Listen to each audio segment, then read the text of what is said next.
Assalamualaikum warahmatullahi wabarakatuh. Bismillahirrahmanirrahim. Alhamdulillahirabbil alamin. Wassalatu wassalamu ala Rasulillah. La haula wala quwata illa billah. Amma ba'du. Sahabat sekalian, pada halai hikmah ke-15 yang lalu saya sudah menyampaikan tentang golongan manusia dari sudut pandang Allah dengan berhujjah kepada surah Al-Fatihah ayat 7. Dan pada halai hikmah ke-16 kali ini saya ingin mengajak teman-teman semua untuk melihat golongan manusia dari sudut pandang keilmuan, dalam hal ini ilmu dunia dan akhirat. Sahabat sekalian, berbicara mengenai golongan manusia dari sudut pandang keilmuan, Imam Al-Ghazali membaginya menjadi 4 golongan manusia. Golongan pertama, Imam Al-Ghazali menyebutkan rajulun yadri wa yadri annahu yadri, yaitu seseorang yang berilmu dan dia tahu kalau dirinya berilmu. Tanpa bermaksud menghujat yang lain, manusia tipe atau golongan ini merupakan golongan manusia yang paling baik, sebab orang yang tahu bahwa dirinya mengetahui merupakan perilaku orang pintar, memiliki kemapanan ilmu, dan dia mengetahui bahwa ilmu yang didapat harus benar-benar diamalkan dan dimanfaatkan untuk umat.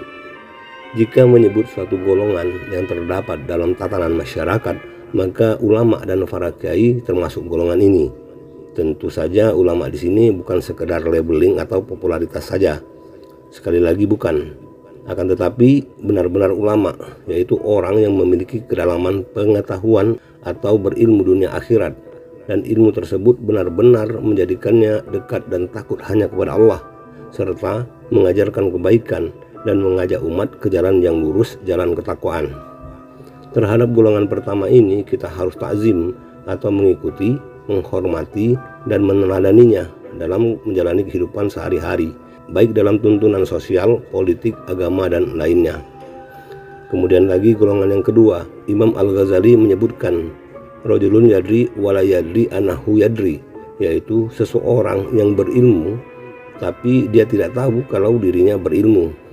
Golongan kedua ini sering kita jumpai dalam kehidupan bermasyarakat, yaitu seseorang yang sebenarnya memiliki potensi atau kemapanan ilmu, akan tetapi tidak menyadari atau tidak mengoptimalkannya untuk keperluan umat, sehingga orang pada golongan ini dianalogikan seperti macan tidur, atau yang sering kita dapati dalam format kisah atau pada realitas kehidupan nyata, dikatakan seorang waliullah yang berpenampilan seperti orang gila.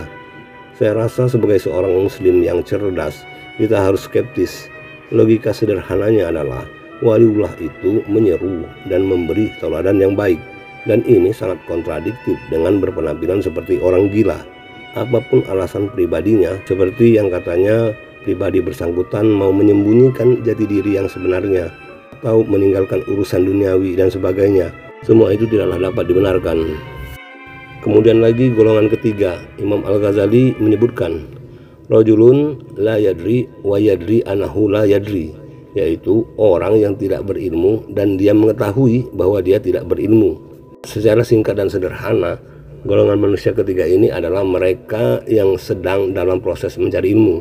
Artinya mencari ilmu di sini lebih kepada berangkat dari sesuatu yang tidak diketahui dan dia berusaha keras untuk mengetahuinya. Kalau dalam ilmu agama tingkatannya adalah berpahaman.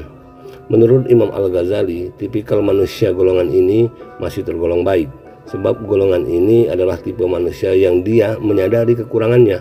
Jadi golongan ini bisa dikatakan belum memiliki kapasitas ilmu yang memadai, akan tetapi dia tahu dan menyadari fakta tersebut sehingga ia berusaha keras untuk belajar dan mengejar ketertinggalannya.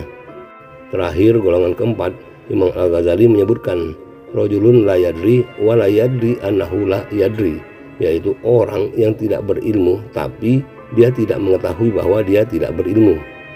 Di dalam kitab Ihya Ulumuddin, ilmu dan kesucian hati di bidang insan dan lisan, keterangan Imam Al-Ghazali dijelaskan bahwa jenis manusia keempat ini paling buruk.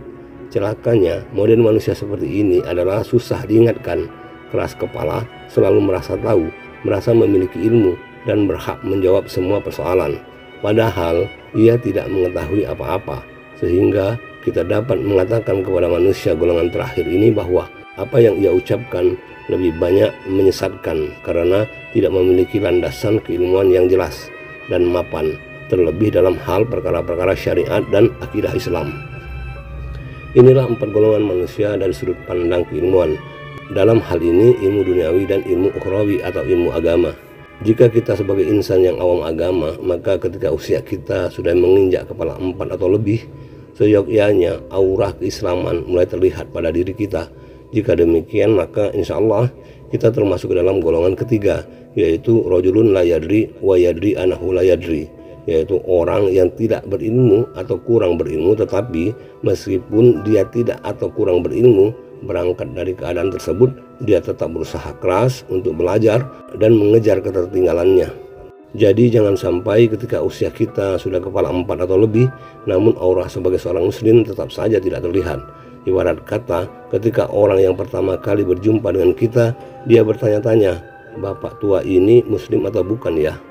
Jangan sampai kita tergolong ke dalam golongan orang-orang tua yang demikian. Sahabat sekalian, demikianlah hikmah kita kali ini. Semoga membawa kebaikan yang banyak dan semoga Allah meridhoi. Amin ya rabbal alamin. Wassalamualaikum warahmatullahi wabarakatuh.